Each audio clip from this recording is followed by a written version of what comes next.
Hello, hello! I'm back and we're about to discover another town in Aklan, Cholé Camp and Café. It's a campsite and a restaurant located at the top of Agbalogo Hills in Makato, Aklan. So, mahangin ba sa labas? Yes, mahangin. So, punta tayo sa Agbalogo, Makato, Aklan with my cousins. We're at a tricycle and another cousin is at the back, so riding a motorcycle. So, manggagaling kami sa Cayangwan, Makato, Aklan. If we have a car, it will take us around 15 minutes. But since naka-tricycle tayo, 30 to 45 minutes ang ating road trip going to the hills. So, marami pa ring rough roads, hindi pa siya ganun ka-concrete. We're now at Agbalogo, Makato, Aklan. Pag umuulan, I can just imagine na medyo maputik going here. So, after 40 minutes, we've arrived.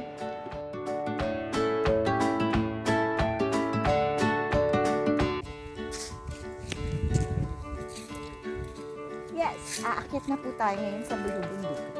Kasama ko yung mga pinsan. Nagbablog ako, i-follow niyo ako. Si Ren, si John Ray, si Ate Rachel, tsaka syempre ako. Okay. So, dapat siguro bilangin natin yung steps para masabi ko ilang steps away from the ano. Baka makalimutan ko. Oh my gosh, thank you Lord, the sun is shining today. So, we're halfway through.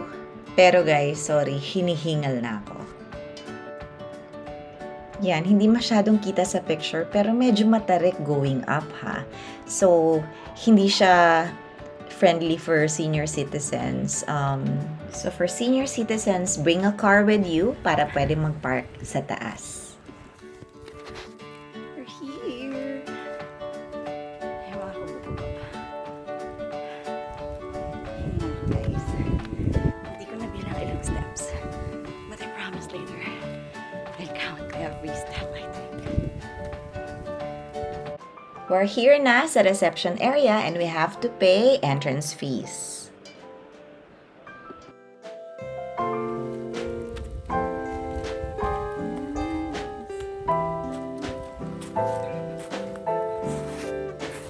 We're here. May bike and trike parking sa baba. Sa bawal mag-tricycle going up. Pero you can bring your cars. Here. See? Anong tawag dito? Anong tawag sa kubo-kubo?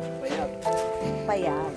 So, may how much? 1.5 consumable for food and beverage. So, pwede kumain. Diyan. Order. Ito yung Cholé. Ayun na pala, Cholé. Welcome to Cholé. Picture-picture muna before eating.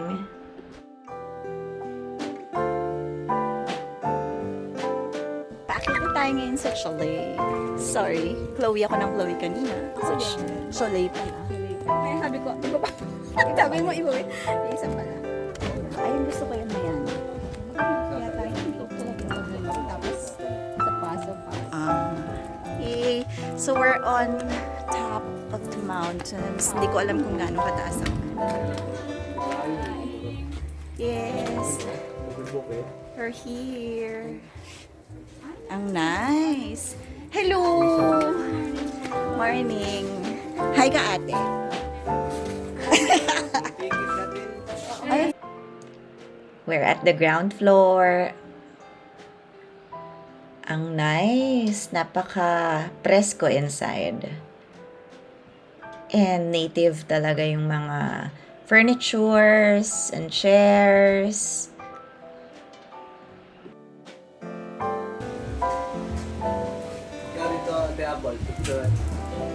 Oo nga, mag-solo ka naman. okay lang naman ako hindi mag-solo.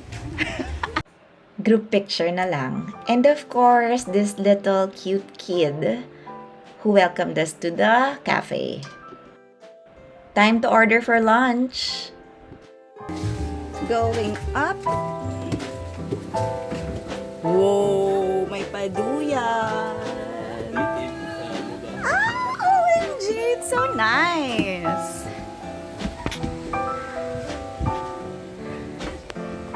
Ang ganda. Very good naman.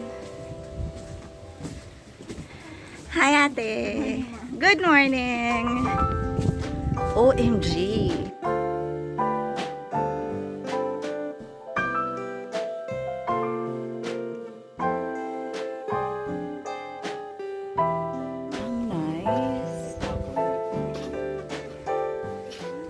So we're at the second floor. Ito na yung restaurant proper, overlooking the whole Makato, I would think.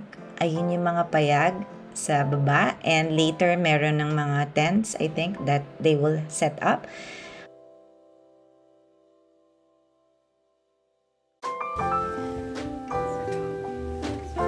But first, coffee.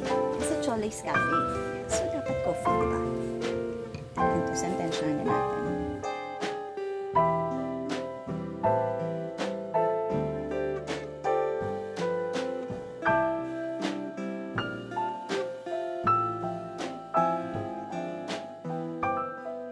Time for more snapshots. Actually, magandang venue rin to. Pwede kayo mag-propose. Pwede rin siyang photoshoot for your pre-nuptials. Well, marami pang iba.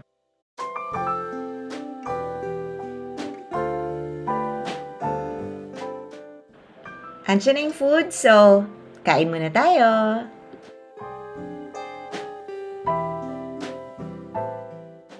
From the outside naman, ito yung pag-akyat mo, yung dalawang nandito sa left side, ito yung common na washroom natin for men and women. Kasi pag may mga nag-overnight dito rin sila nagpa-freshen up. They can take a bath and whatever it is that you're doing in the washrooms, diba?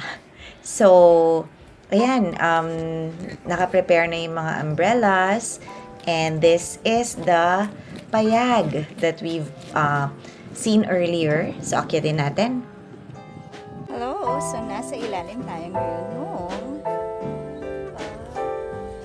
payag. Look how nice it is. Sorry. There you go. So, this is how it looks like.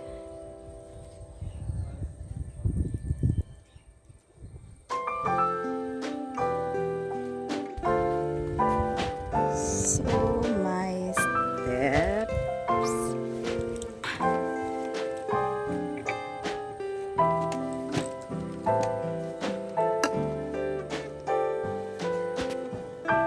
Yung ceiling, my curtains, overlooking. There I go. And ito na yung 360 views. Not sure kung pwedeng overnight, but looks nice and fresco. Normally may sunset daw. So, hindi naman kami makastay until 6 in the evening later. So, yeah, next time maybe. But this is how it looks like. Cute din the ceilings. Okay, and this is the stairs. And there. They have booking and reservation terms sa kanilang Facebook page. Follow them. These are the rates. Ang ganda ng kubo inside, oh. And then the in-house tent as well. And eto, super. Sana naman ma-experience ko soon. Ang ganda paggabi. This is the perspective of Cholé Camp and Café and their operating hours. Ito naman yung sample ng menu nila for the restaurant.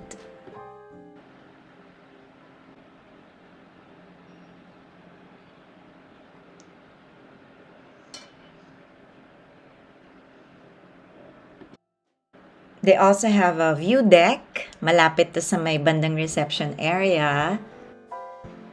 And finally, uwian na. Okay, so ngayon, iba yung dinaanan namin paakyat. Pauwi naman, we're going to try the stairs.